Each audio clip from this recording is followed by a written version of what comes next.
السلام علیکم دوستو، آج ہم آپ کو بتائیں گے حقوق اولاد و والدین۔ یہ بات ذہن نشین رکھنی چاہیے۔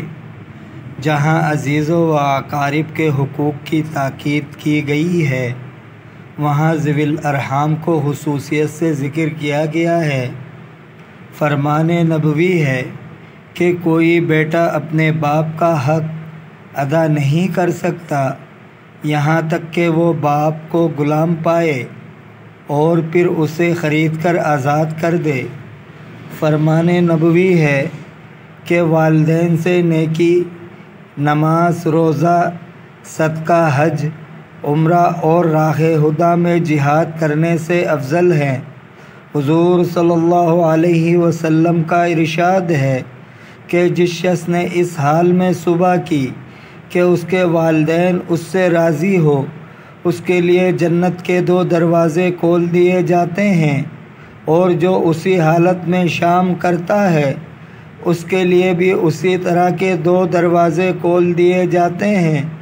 اگر والدین میں سے ایک زندہ ہو تو ایک دروازہ کھولا جاتا ہے، اگرچہ والدین زیادتی کرے، اگرچہ بہت زیادتی کرے، اور جس نے اس حال میں صبح کی کہ اس کے والدین اس پر ناراض ہو تو اس کے لیے جہنم کے 2 دروازے کھل جاتے ہیں، اور جو شام اسی حالت میں کرتا ہے اس کے لیے بھی جہنم کے دروازے کھل جاتے ہیں۔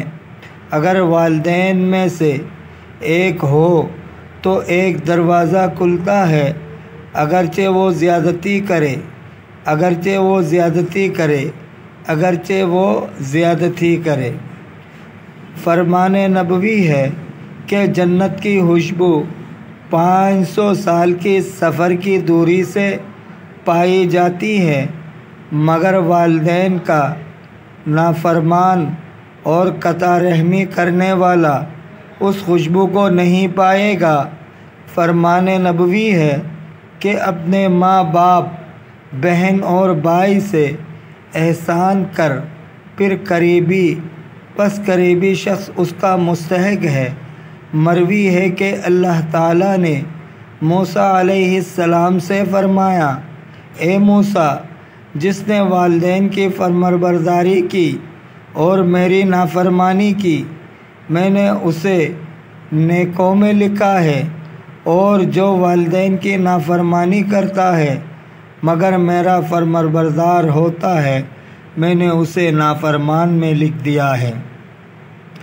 روایت ہے کہ جب حضرت یعقوب علیہ السلام حضرت یوسف علیہ السلام کے ہاں تشریف لائے تو وہ ان کے استقبال کے لیے کھڑے نہ ہوئے، چنانچہ اللہ تعالیٰ نے حضرت یوسف علیہ السلام کی طرف وحی کی کہ کیا تم اپنے والد کے لیے کھڑے ہونے کو بہت بڑی بات سمجھتے ہو؟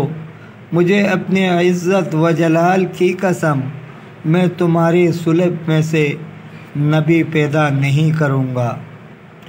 فرمان نبوی ہے کہ جب کوئی شخص اپنے مسلمان والدین کی طرف سے صدقہ کرتا ہے تو اس کے والدین کو اس کا اجر ملتا ہے۔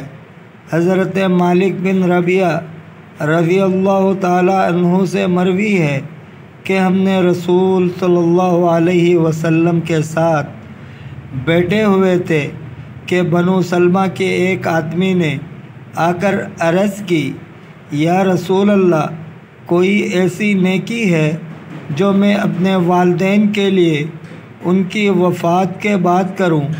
آپ نے فرمایا، ان کے لیے دعا کرو، بخشش طلب کرو، ان کے کیے ہوئے وعدوں کو پورا کرو، ان کی دوستوں کی عزت کرو، اور ان کی رشتہ داروں سے صلہ رحمی کرو۔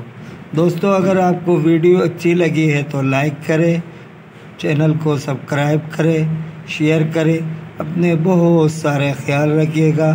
ملتے ہیں اگلے ویڈیو میں۔ اللہ حافظ۔